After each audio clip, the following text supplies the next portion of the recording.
Episode की शुरुआत में क्लास का सीन दिखाया जाता है। हानजुन क्लास की तरफ आ रहा था। यूजी उसे अपने पास बैठने के लिए कहता है, पर हानजुन उसे मना करते हुए दूसरी सीट पर जाकर बैठ जाता है, जो कि यूजी को काफी अजीब लगता है। क्लास खत्म हो जाने के बाद यूजी उसके पीछे पीछे आता है और उससे कहता है, चलो साथ बैठकर कुछ खाते हैं, मुझे तुमसे बात करनी है। पर हानजुन फिर से उसे अवॉइड करते हुए कहता है, मेरे ऑलरेडी प्लान्स हैं। पर यूजी फिर भी उसके पीछे पीछे आता है और उससे पूछता है किस तरीके के प्लान्स हैं, पर हानजुन कोई जवाब नहीं देता। अब यूजे और एक लड़की ग्रुप प्रोजेक्ट के लिए साथ में बैठे हुए थे। यूजे हानजुन का इंतजार कर रहा था, तभी वो लड़की कहती है, हानजुन ने मुझसे कहा कि वो नहीं आएगा। यूजे उससे पूछता है, उसने तुम्हें कांटेक्ट किया? वो लड़की कहती है, हाँ, उसने मुझसे कहा कि उसे कोल्ड हो गया है तो वो नहीं आ पाएगा। यूजे को फिर बहुत अजीब लगता है कि हानजुन ने उसे क्यों नहीं बताया। वो उस लड़की से कहता है, चाहे कुछ भी हो जाए, उसे प्रेजेंटेशन के लिए आना चाहिए था, वो इंचार्ज जो है। तो वो लड़की कहती है, उसके बारे में कुछ मत कहो, वो बीमार है, उसे भी सॉरी फील हो रहा होगा कि वो क्यों नहीं आ पा रहा। तुम उसे मुझसे ज्यादा अच्छे से जानते हो और तुम्हें भी पता है कि वो खुद से ज्यादा दूसरों की चिंता करता है। उस दिन घर जाते वक्त यूजी ने ऑलरेडी हानजुन के लिए मेडिसिन खरीद ली थी। वो हानजुन को मैसेज भी करता है कि मुझे तुमसे बात करनी है, पर हानजुन का उसे कोई जवाब नहीं आता। पर कुछ टाइम बाद जब वो अपने फ़ोन को चेक करता है तो हानजुन ने उसे काफ़ी सारे कॉल्स की थी और बहुत सारे मैसेजेस भी थे।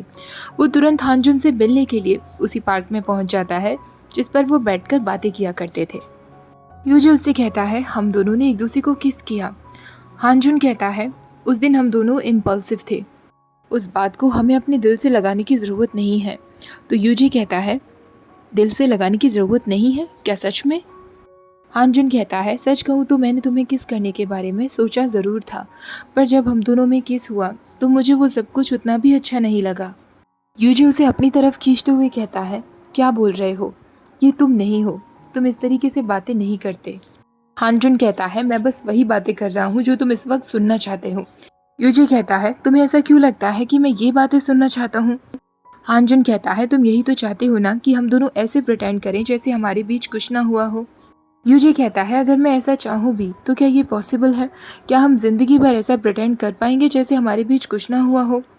हानजुन कहता है, तो तुम क्या चाहते हो, क्या हम अपनी फ्रेंडशिप को ख़त्म कर दें? यूजी पूछता है, क्या तुम्हारे लिए ये आसान होगा? हानजुन कहता है, क्या तुम्हें लगता है मेरे लिए ये सब आसान है? मैं बस सब कुछ ठीक कर देना चाहता हूँ, क्योंकि मेरे लिए अब तुम्हें बिना देखे जीना बहुत मुश्किल है। तो प्लीज़ मुझे जाने दो, बात को और मत खींचो। और यहाँ से जाने से पहले आसमान में स्टार्स को देखते रहना मत भूलना, जो कि तुम्हारा फेवरेट काम है। यूजी कहता है, मैं यहाँ स्टार्स को देखने के लिए नहीं आया, मैं कहना चाहता हूँ कि अब हम दोनों एक दूसरे को डेट करेंगे। उसके बाद अगले दिन से यूजी और हानजुन ने एक दूसरे को डेट करना शुरू कर दिया था। दोनों साथ में बास्केटबॉल खेल रहे थे, तभी हानजुन कहता है, कल मैं ट्यूशन के लिए गया हुआ था पर उन लोगों ने फिर मना कर दिया। अगर वो बीमार था तो उन्हें मुझे पहले से बताना चाहिए था। मैं बस में बैठ गया था, उसके बाद उन्होंने मुझे मैसेज किया।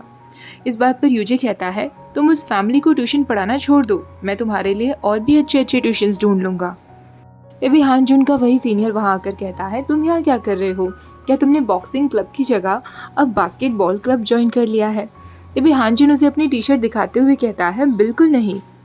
वो सीनियर हंसते हुए कहता है, वेरी गुड, तो क्या तुम मेरे साथ चल रहे हो बॉक्सिंग जॉइंट टीम बिल्डिंग के लिए? यूजी को ये सब देखकर बहुत जलन हो रही थी। हानजुन उसका फेस देखकर कहता है, शायद मैं नहीं चल पाऊंगा, उस दिन मुझे अपनी पार्ट टाइम जॉब के लिए जाना होगा। उसका सीनियर कहता है, कोई बात नहीं, अगले महीने फिर से होगा, तब तुम मेरे साथ चलना। हानजुन कहता है, एक्चुअली मैं जाना ही नहीं चाहता, आप अकेले ही चले जाना।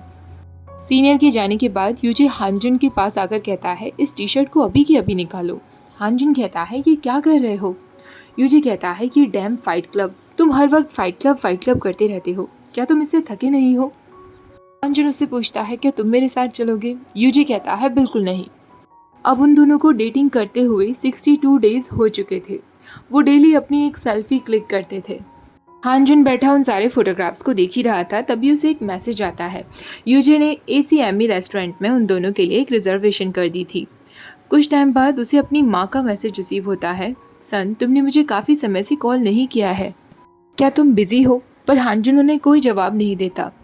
यूजी और हानजुन जब साथ में जा रहे होते हैं, वो लोग रेस्टोरेंट में जाने का प्लान करते हैं, पर उस दिन यूजे को हांजुन का मैसेज रिसीव होता है, सॉरी मैं आज क्लास के लिए नहीं आ पाऊँगा, मुझे कुछ ज़रूरी काम है, पर मैं रेस्टोरेंट टाइम पर पहुँच जाऊँगा।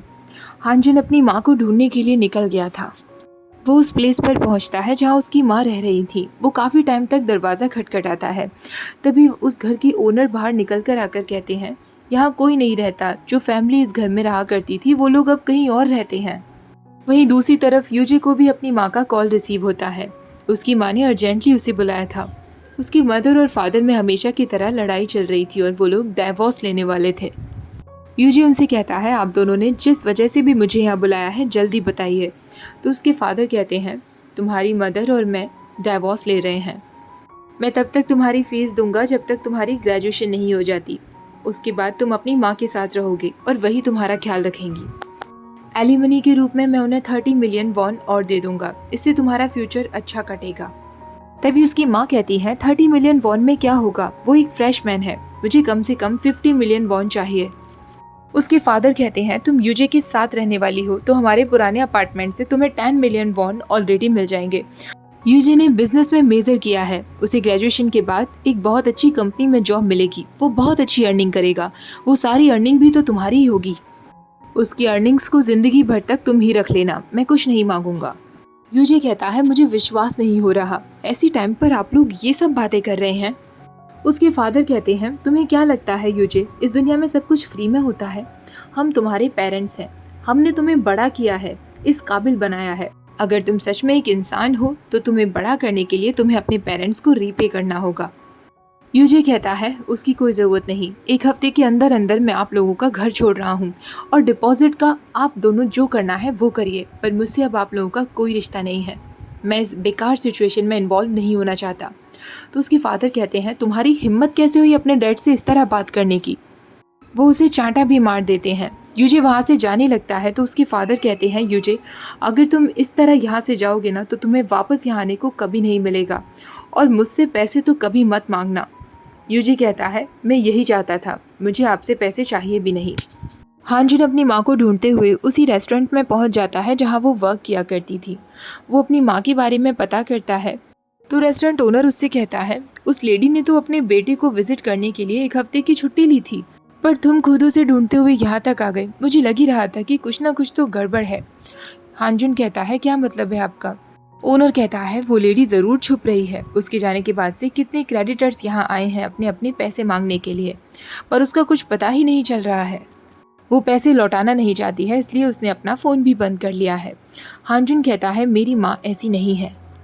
ओनर कहता है, तुम्हें पता भी है तुम्हारी माँ ने यहाँ मेरे लिए कितनी सारी परेशानियाँ खड़ी कर दी हैं। कुछ दिनों पहले ही उसने एक कस्टमर के पैंट्स पर नूडल्स फैला दिए थे, अभी तक उसने सेटलमेंट फ़ी को भी नहीं भरा है, मुझे पुलिस को बुला लेना चाहिए। ये सब सुनकर हांजुन को बहुत गुस्सा आ रहा था। वो ओनर से कहता है, सेटलमेंट फ़ी कितनी है मुझे बताइए, मैं भर दूंगा, पर मेरी माँ के बारे में एक शब्द मत कहना। उसके बाद जब वो रेस्टोरेंट से बाहर आता है तो उस रेस्टोरेंट में जो एक और लेडी काम कर रही थी वो उसके पीछे पीछे आती है और उससे कहती है, तो तुम उसके बेटे हो, तुम बिल्कुल वैसे ही दिखते हो जैसे वो बताया करती थी, उसने तुम्हारी फ़ोटो भी दिखाई थी, वो हर वक्त तुम्हारे बारे में बात करती रहती थी। और हाँ, ओनर झूठ कह रहा है, वो कहीं भागी नहीं है, बल्कि वो काफ़ी बीमार थी, उसकी सर्जरी होने वाली है तो वो हॉस्पिटलाइज्ड है। ये सुनते ही हांजुन तुरंत उस हॉस्पिटल की तरफ भागता है। दूसरी तरफ यूजे उसका होटल में इंतज़ार कर रहा था। वो उसे मैसेज करता है, तुम कहाँ हो हांजुन, जल्दी यहाँ पहुँचो, कुछ डिलीशियस खाते हैं। वेट करते करते काफ़ी इंतज़ार हो चुका था, तभी एक वेटर आकर यूजे से कहता है, आई एम सॉरी सर, 9 बजे के बाद होटल क्लोज़ हो जाता है और क्योंकि आपने रिजर्वेशन किया था इसलिए आपको कुछ ना कुछ तो ऑर्डर करना पड़ेगा। यूजे कहता है, पर मैं किसी का इंतज़ार कर रहा हूँ, वो बस आने ही वाला होगा, पर यूजे को ऑर्डर देना पड़ता है। दूसरी तरफ हांजुन को भी बहुत प्रॉब्लम हो रही थी। वो जैसे ही हॉस्पिटल पहुंचता है वो देखता है कि उसकी माँ की सर्जरी हो चुकी थी। वो हांजुन को देखकर कहती हैं, तुम यहाँ क्या कर रहे हो?